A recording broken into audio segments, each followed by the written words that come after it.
Number. 76 বলছে প্রতি হালি ডিমের ক্রয় মূল্য 34 টাকা, বিক্রয় মূল্য 39 টাকা হলে প্রতি হালি ডিমে শতকরা লাভ কত? তাহলে প্রতি হালি সংখ্যার পরিবর্তন নেই, একই আছে।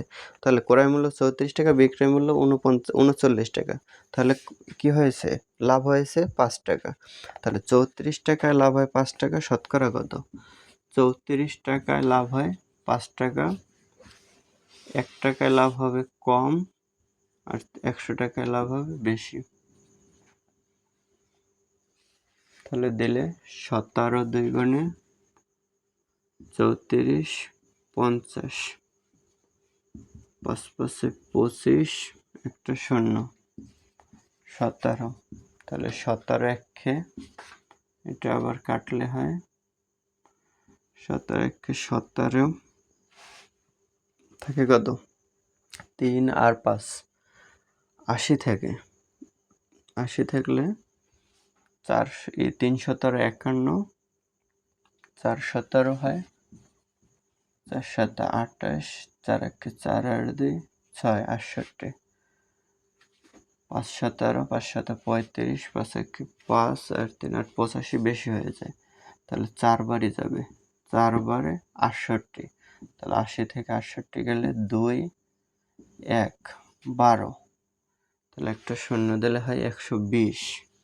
তাহলে যদি 17 দিয়ে 120, 17কে আমরা 20 যদি ধরি, তাহলে 20 দিয়ে দিলে 6 20 120, তাহলে 6 বার দিলে 120, তাহলে থাকে আরো 3 করে, 3 6 18, যদি 7 বার দিয়ে হয় 140, 140 থেকে আবার বাদ যাবে 3 7 21, তাহলে থাকে 119, এটা যায় 120-এর ভিতরে, তাহলে 7 বার যায়। আন্নার দরকার নেই। 14.7 আছে, 14.7 ক নম্বরে আছে? এটা অ্যান্সার।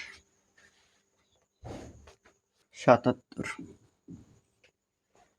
বলছে 42 কোন সংখ্যার 24%? ধরি এম এর 24% সমান 42, তাহলে এম হয় 42 ইন্টু 24%, অন্য পাশে গেলে 100 উপরে যাবে, নিচে 24 যাবে, তাহলে হয় 4 দিয়ে দিলে 4 6 24, 4 25 100, 6 7 42, 7 25 175, তাহলে এটা আছে গ নম্বরে।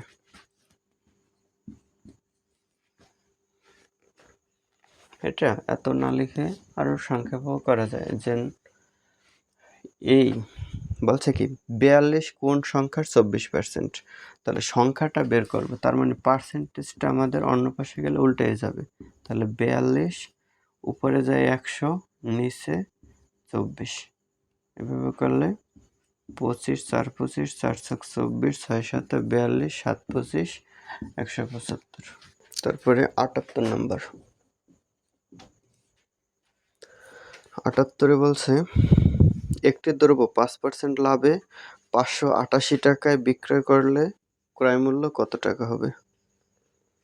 5% লাভে 588 টাকায় বিক্রয় করে, তার মানে 100 টাকায় লাভ 5 টাকা, তার মানে 105% হলো 588 টাকার সমান। তাহলে ক্রয় মূল্য হলো তো 100%, তাহলে 105% সমান হলো 588, তাহলে 1% সমান কম হবে 105%, তাহলে 100% সমান 100% গুণ হবে, তাহলে 5 20 100, 5 21 105, 3 দিয়ে দিলে 3 7 21, এটা 3 দিয়ে দিলে 3 1 3, থাকে 2 আর 8 28, 3 9 27, 1 থেকে 8 18, 3 6 18, 3 7 21, তো 7 দিয়ে দিলে 7 দ্বিগুণে 14, 14 পরে থাকে 5, তাহলে 7 8 56, 7 দ্বিগুণে 14, থাকে 5, তার 5 আর 6 56, 7 8 56, তাহলে 28 দ্বিগুণে 56, একটা শূন্য, তাহলে 560 টাকা। 560 আছে ক নম্বরে, এটা অ্যান্সার।